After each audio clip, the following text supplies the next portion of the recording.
JNU में एक बार फिर देशद्रोही गतिविधि हुई और इस बार बाबरी ढांचे को लेकर बाबर की औलादों ने वहां प्रदर्शन किया और वहां पर सभा की और उस सभा में वामपंथी विचारधारा के छात्रों ने डॉक्यूमेंट्री जारी की और इसी को आपको लेकर उसके बाद उन्होंने एक मार्च निकाला और ये मार्च जो है जेएनयू के जो जेएनयूएसयू ये जो यूनियन है स्टूडेंट यूनियन, इसके उपाध्यक्ष साकेत मून, उन्होंने बाकायदा संबोधित करते हुए वहां एक सभा को उन्होंने कहा कि उन्हें सजा के साथ मुआवजा भी देना पड़ेगा और आपको यह भी कहना पड़ेगा कि बाबरी मस्जिद गिराई गई, वो गलत गिराई गई थी और बाबरी मस्जिद फिर से बनाई जाए। इस इंसाफ के लिए हम लड़ाई लड़ेंगे। और ये उन्होंने बाकायदा वहां नारे भी लगाए, नहीं सहेंगे हाशिमपुरा, नहीं सहेंगे दादरी, फिर बनाओ फिर बनाओ फिर बनाओ बाबरी। इस नारे के साथ उन्होंने जता दिया कि जिस मामले में सुप्रीम कोर्ट ने, देश के सर्वोच्च न्यायालय ने फैसला दिया है कि बाबरी ढांचा वहां मंदिर को तोड़कर बनाया गया था, इसको ये दोबारा बनाने की हिमाकत करते हैं। हालांकि ये इनका सपना ही है। आजाद भारत में अब जो सनातनी है अब वो जागृत हो गया है और इनको ये भी ध्यान रखना चाहिए कि अब की डेट में जो मंदिरों की बात है, ये 47,000 मंदिर उन विध्वंसकारियों ने, आक्रमणकारियों ने, लुटेरों ने ये तोड़े थे। और किस लिए तोड़े थे? क्या बाबर के पास इतना पैसा नहीं था कि वो जड़ समेत वहां एक बड़ी मस्जिद बना सकता होता? देश के अंदर जितनी मस्जिद, चाहे वो ज्ञानवापी मस्जिद काशी में हो, मथुरा में हो, आप देख लीजिए, मंदिर को तोड़ा गया, मंदिर के ऊपर ही मस्जिद बनाई गई, गुम्बद बनाई गई। क्यों? क्योंकि उन आक्रमणकारियों को, उन राजाओं को अपनी तलवार और बल पर इतना भरोसा था कि वो चाहते थे कि आने वाली पीढ़ियां इस भारत के अंदर जो सनातनी लोग हैं, जो हिंदू हैं, वो अपमानित महसूस होते रहें। जब तक जिंदा रहें वो ऐसी मस्जिदों को जो मंदिरों के ऊपर खड़ी करी गई हैं वो याद रखें कि कभी यहां बाबर जैसे आक्रमणकारी लुटेरे आए थे, इस देश को लूट खसूट की, महिलाओं की इज्जत तार तार की, लोगों के सर कलम किए और उन्होंने हमारे हिंदू देवी देवताओं को किस तरह से अपमानित किया। और इसलिए वो निशानियां छोड़कर गए कि नीचे मंदिर है, ऊपर का गुम्बद मस्जिद की शेप में बना दिया गया है। और कृष्ण जन्मभूमि में तो बाकायदा सीढ़ियों पर जो वो मस्जिद है, उस सीढ़ियों पर देवी देवताओं की चित्रों को रख दिया अपमानित करने के लिए, ताकि लोग पैर रखकर उसके ऊपर से जाएं। अब आखिर ये अपमान हिंदुस्तान, हिंदू, सनातनी कब तक सहेगा? निश्चित रूप से अब जागृत हो गया है। और ये ऐसा नहीं है कि 2014 में मोदी सरकार आई है इसलिए अब हिंदू बोलने लगा है, नहीं, बल्कि उल्टा है कि 2014 में नरेंद्र मोदी को प्रधानमंत्री बनाने वाली जो देश की जनता है, जो 80 करोड़ हिंदू हैं, जो सनातनी हैं, वो जागृत हुए और उनको लगा कि 70 साल से इस देश के शासन में जो सरकारें बैठी थी, फर्ज तो उनका बनता था कि जैसे ही ये देश आजाद हुआ, इस देश से मुगल गए, आक्रमणकारी गए, अंग्रेज थे, चलो जब मानते हैं कि अंग्रेजों की कोई मंशा मंदिरों में नहीं थी, लेकिन जब देश आजाद हुआ सबसे पहला काम इस देश का यह होना चाहिए था कि जिन मंदिरों को विध्वंस किया गया, जिन मंदिरों को खंडित करके उनके ऊपर मस्जिद बनाई गई, इस जब यह देश बट गया कि धर्म के आधार पर एक पाकिस्तान बन गया, यह हिंदुस्तान रह गया, तो इस हिंदुस्तान में हिंदुओं, सनातनियों के अपमान करने वाले जितने भी चिन्ह थे उनको सरकार अपने खर्चे से मिटाती और अयोध्या, मथुरा, काशी, सोमनाथ सब मंदिरों को चाहे नए सिरे से बनाना पड़ता, जैसा कि आज भव्य राम मंदिर, श्री राम मंदिर अयोध्या में बन रहा है। सरकारों को यह चाहिए था कि अगर वो ये कह रहे हैं कि एक पाकिस्तान उनको दे दो धर्म के आधार पर, क्योंकि उन्होंने आजादी की लड़ाई लड़ी, वो अपने धर्म के आधार पर एक देश मांग रहे हैं, दिया सो दिया, लेकिन अगर एक भारत है तो इसमें कोई रहेगा तो वो किस कंडीशन पे रहेगा? वो यहां भी रहेंगे और वो वहां भी रहेंगे।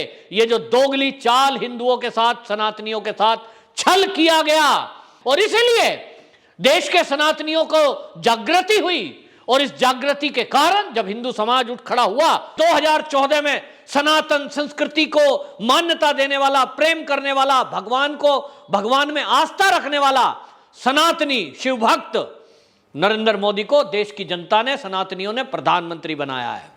प्रधानमंत्री परमात्मा की कृपा से आज मोदी और योगी जैसे नेता हमारे देश को मिले हैं, तो वो परमात्मा की इच्छा से है कि अब जितने भी अपराध इन लुटेरों ने किए हैं, आक्रमणकारियों ने किए हैं, सनातनियों के ऊपर जो अत्याचार किए हैं, अब उसको ठीक किया जाए। और इसलिए अब आप देखेंगे कि ये जो बाबर की औलादें यहां जेएनयू में चिल्ला रहे हैं, ये ढपली बजा रहे हैं, अब इनका टाइम खत्म है, ये बौखला रहे हैं, क्योंकि पहले ये जेएनयू में कब्जा करके रखते थे, 50-50 साल के हो गए, लेकिन वहां पीएचडी के नाम पर अय्याशियां करते थे मेरे जैसे टैक्स पेयर के पैसे से। अब नहीं चल रहा है तो बौखला रहे हैं, लेकिन मुट्ठी भर ये रह गए हैं जो इस तरह की बकवास करते हैं। सुप्रीम कोर्ट के फैसले के खिलाफ ये कहते हैं कि मस्जिद वहीं फिर से बनाएंगे, ये बाबरी बनाएंगे। ये बात अलग है कि अगर इनको बाबर से प्यार है तो ये वहां चले जाएं जहां इनकी बाबरी बन पाए। हिंदुस्तान में अब यह संभव नहीं है। ये जो बाबर की औलादें हैं, ये इस तरह के चाहने वाले, ये अगर कोशिश करते हैं उसका प्रतिकार करना आज लोगों ने शुरू कर दिया है। अब नहीं चलेगा, अब नहीं सहेंगे। अब हम जागृत हो गए, अब हमको पता लग गया है कि हम तो वो सनातनी हैं जो पता नहीं दुनिया के कितने देशों में छाए हुए थे और दुनिया की सबसे बड़ी अर्थव्यवस्था थे, दुनिया की सबसे बड़ी ताकत थे, और ये हिंदू राष्ट्र एक विश्व गुरु था। तो विश्व गुरु था, विश्व गुरु अब फिर से बनने की तरफ चल पड़ा है। और ये हिंदू राष्ट्र, क्योंकि आप देखिए 2 राष्ट्र हैं भाई, सीधी बात। 1947 में देश का बंटवारा किया जो कि होना नहीं चाहिए था, फिर भी जिन लोगों ने किया, एक हुआ इस्लामिक राष्ट्र, तो दूसरा क्या बचा? हिंदू राष्ट्र। अब यहां अन्य धर्मों के मानने वाले, अन्य पंथों के मानने वाले रहें तो आराम से रहें, कायदे से रहें, प्रेम से रहें। दादागिरी करेंगे और इस तरह के मंसूबे पालेंगे तो कंडेम्ड ऑफ कोर्ट भी उनके ऊपर बनता है, और राष्ट्रद्रोह का मुकदमा इन जेएनयू के उन लोगों के ऊपर होना चाहिए जिन लोगों ने इस तरह की हिमाकत की है। कि उनकी हिम्मत देखिए। अरे पढ़ने जाते हो जेएनयू में या राजनीति करने जाते हो? वो पढ़ाई करने जाते हैं तो पढ़ाई करें, लेकिन यह अधिकार किसी को नहीं है कि वो इस देश के बहुसंख्यक की भावनाओं के साथ खिलवाड़ करें। वो वही बनाएंगे मस्जिद कि जो भव्य राम मंदिर सारे दुनिया के हिंदुओं की आस्था का केंद्र बनने जा रहा है, उसके ऊपर ये दोबारा से हिम्मत करें। आप देखें कि किस तरह की बातें इन्होंने की है, किस तरह के नारे इन्होंने लगाए, और ये जो कह रहे हैं ना कि माफी भी मांगनी पड़ेगी, मुआवजे भी देने पड़ेंगे, ये आप समझ रहे हैं? ये जो अभी किसान आंदोलन चल रहा है, जिसको ये कह रहे थे लोग कि ये किसानों की बात उठा रहे हैं, ये उसको इशारा कर रहे हैं। राहुल गांधी संसद में बोल रहे हैं कि मुआवजा भी देना पड़ेगा। यानी आप हैंकड़ी करोगे, दादागिरी करोगे, सरकार को ब्लैकमेल करोगे, सड़कों को घेर कर बैठोगे, अरबों रुपया देश का नुकसान करोगे, और जिस दिन उठोगे उस दिन आप कंडीशन लगाओगे कि हमारी बदतमीजी का मुआवजा भी दिया जाए। तो ये सोच रहे हैं कि एक बार इन्होंने दिल्ली की सड़कों को घेर कर इस तरह से बैठे तो मोदी सरकार को इन्होंने झुका दिया।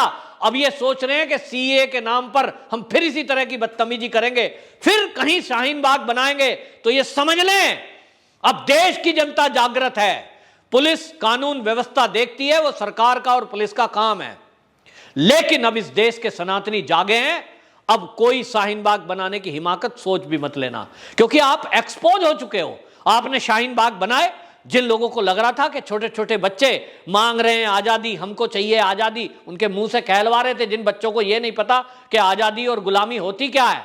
देखी किसी ने? गुलामी वो थी जब 800 साल इस देश में शक, हूण, यमन और मुगल आए। गुलामी वो थी जब इस देश में अंग्रेज आए। लेकिन आज की डेट में आजाद भारत में सांस ले रहे हैं, जिधर जाते हैं, जो बोलना चाहते हैं बोलते हैं। ये आजाद भारत में जो ये आजादी मांग रहे हैं, अब सनातनी जागृत हुआ है, तो ये सनातनियों का काम अब जागृत हो चुका है। जेएनयू का इलाज सरकार ने किया है, अभी और करना बाकी है, ये इस घटना ने बता दिया है। जो जमीन से उठकर ऊपर आता है, बाल्यकाल का स्वयंसेवक, वो जो जीवन जीता है, त्यागमयी तपस्या जीवन उसके जीवन में है, तो वो सब चीजों को समझता है, माइनस प्लस। और इसीलिए जो ये लोग सोच रहे हैं कि सीए के विरोध के नाम पे हमने मोदी को खिलाया, हमने मोदी को हिलाया, एनआरसी का विरोध करके हमने मोदी को वापसी करा दिया, वो सोच रहे हैं किसान आंदोलन पे हमने मोदी को झुका दिया, वो बहुत मुगालते में है साहब।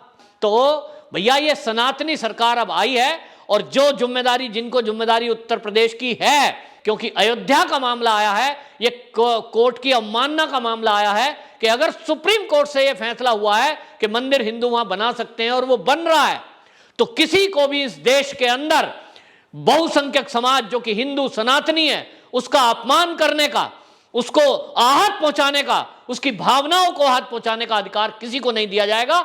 और इन लोगों को, जिन लोगों ने, मुट्ठी भर लोगों ने ढपली बजाकर जेएनयू में अपना प्रदर्शन किया और ये नारे लगाए हैं, ये देश विरोधी नारे हैं, ये सनातन विरोधी नारे हैं, इनका अंजाम इनको भुगतना पड़ेगा।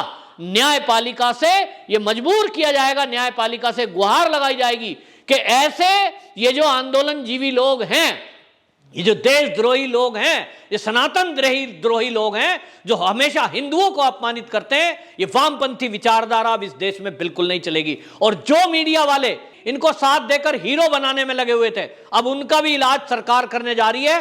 संभवतः इसी सदन के सत्र में, शीतकालीन में इनका भी इलाज हो जाए। तो ये बात निश्चित है, पूरे देश से एक आवाज उठी है कि जेएनयू के जो ये छात्र थे जिन्होंने बाबरी मस्जिद दोबारा बनाने का सपना देखा है, जब तक वो सपने से जागें उनका ऊपर प्रहार करना बड़ा जरूरी है। सरकार इसमें सख्त कदम उठाए। हालांकि आपको बता दूं, दिल्ली की न्यायालय में इनके खिलाफ पहले ही एप्लीकेशन डाली जा चुकी है, लेकिन अब लोग कह रहे हैं कि इनका इलाज योगी बाबा कर सकते हैं। तो उत्तर प्रदेश में भी कोई एप्लीकेशन हाईकोर्ट में डलेगी ऐसा माना जा रहा है, और इन दीमकों का इलाज निश्चित रूप से अगले कुछ ही दिनों में आप देखेंगे होता हुआ। बहरहाल, जय सनातनी, जय श्री राम।